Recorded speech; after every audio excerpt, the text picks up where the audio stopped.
Esther flees her strict home for campus freedom. But reckless choices leads to a tragic path in life. A path she never saw coming. Do the choices we make in life really affect us?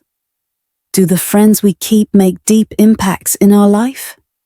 And when things go south due to some choices we make, who will really be there for you? Find out in this thrilling story, Falling from Grace. Esther clutched her suitcase tightly as she stepped off the bus, her heart pounding with excitement and nervousness. The university campus stretched before her, vast and full of possibilities. She had dreamt of this moment for years, the chance to finally be on her own, away from the watchful eyes of her strict religious parents. Her father had prayed over her before she left home in Johannesburg, warning her about the dangers of university life. Her mother had packed her bags with more moral teachings than she had clothes, ensuring that she would stay grounded in faith. Remember who you are, Esther. Don't let the world corrupt you, her father had said sternly. Stay away from bad friends, my child. The devil is always lurking, her mother had added. She had nodded obediently, promising them she would remain focused on her studies. But as she walked through the bustling campus, taking in the laughter, the stylishly dressed students, and the freedom that seemed to hang in the air, something stirred inside her, a longing for a different kind of life, one she had never been allowed to taste. She was assigned to a small but comfortable hostel room, which she shared with a soft-spoken girl named Thembi. Unlike Esther, Thembi was quiet, always studying, always in the library. Esther liked her, but found her boring. It didn't take long for Esther to make new friends. Anita, Cynthia, and Bella. They were nothing like the girls she had grown up with. They were bold, beautiful, and confident. They wore short dresses, high heels, and painted their lips in bright colors. They spoke of parties, boys, and wild nights in the city. At first, Esther resisted their invitations. She had a reputation to uphold, but curiosity gnawed at her. One evening, Anita threw her arm around Esther's shoulders as they walked through campus. "Why are you always cooped up in the hostel?" she teased. "You're a university student now, not a nun." Esther laughed nervously. "I have to study." "Study, study, study," Bella mocked. "Come on, one night won't kill you." Cynthia leaned in with a smirk. "Besides, you're too pretty to be hiding away. Let the world see you." And just like that, Esther found herself agreeing. That night, she stood in front of the mirror in Anita's room, staring at her reflection. The girls had dressed her in a tight red dress that clung to her body, her long braids cascading over her shoulders. She barely recognized herself. "You look hot," Anita grinned. Esther's heart raced as they stepped into the nightclub. The music was deafening, the air thick with smoke and alcohol. Neon lights flashed across the dance floor where bodies moved in wild abandon. A stranger handed her a drink. She hesitated, then took a sip. It burned her throat, but she liked the warmth that spread through her. "Loosen up, girl," Bella laughed, pulling her to the dance floor. For the first time in her life, Esther felt free. One night turned into many. She stopped picking up her parents' calls, too ashamed of the lies she would have to tell. Her once neat room became a mess of clothes, makeup, and empty bottles. She barely attended lectures, copying notes from classmates instead. The men came easily.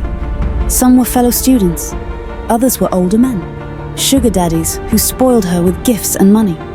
She liked the attention, the way they looked at her, the power she felt. At first, she was cautious, but with time, caution faded. She stopped asking questions. She stopped caring. One morning, she woke up in a stranger's bed, her head pounding from the previous night's drinking. She didn't even remember his name. She stumbled out of his apartment, her dress wrinkled, her makeup smudged. Back at the hostel, Thembi looked at her with quiet disappointment. "Esther, this isn't you," she said softly. Esther scoffed. "What do you know about me, Thembi? I know you're changing, and not for the better." But Esther didn't want to hear it. Months passed. The reckless nights continued. Then came the sickness. It started with fatigue, Then the fevers, the night sweats, the weight loss. At first she ignored it. But when sores appeared in her mouth and her body felt like it was breaking apart, she dragged herself to the campus clinic. The doctor suggested an HIV test. She laughed nervously, but agreed. 2 days later, she sat across from the doctor, her heart pounding. The words hit her like a sledgehammer. "You are HIV positive." Her world collapsed. She stumbled out of the clinic, feeling like she couldn't breathe. This wasn't real. This couldn't be real. She told no one. She pretended everything was fine. But the weight of it consumed her. Then came another shock. She was pregnant. Panic gripped her. Who was the father? There were too many possibilities. Desperate, she turned to her friends. Anita looked disgusted. "This is your problem, not ours." Cynthia sighed. "I warned you about being reckless." Bella simply shrugged. "Good luck, babe." And just like that, they disappeared. Alone and terrified, she called her parents. Her mother wept. Her father's voice was cold. "You are no longer our daughter." She was banned from coming home. Desperate, she begged Sophia, an old acquaintance, to let her stay with her. Sophia agreed, but the conditions were harsh. The tiny apartment was cramped and dirty. The mattress on the floor reeked of a dampness. The pregnancy drained her. The HIV worsened. She had no money, no food, no one to turn to. On the night of labor, she was alone. Sophia had gone out, leaving her in unbearable pain. She crawled out of the apartment, collapsing on the roadside. A kind stranger rushed her to the hospital. Hours later, a baby girl was placed in her frail arms. Tears streamed down her face. "My baby, I'm so sorry." She knew she wouldn't last. A few weeks later, the disease claimed her. Sophia found her body the next morning. Her baby was taken to an orphanage. Her parents never came for her.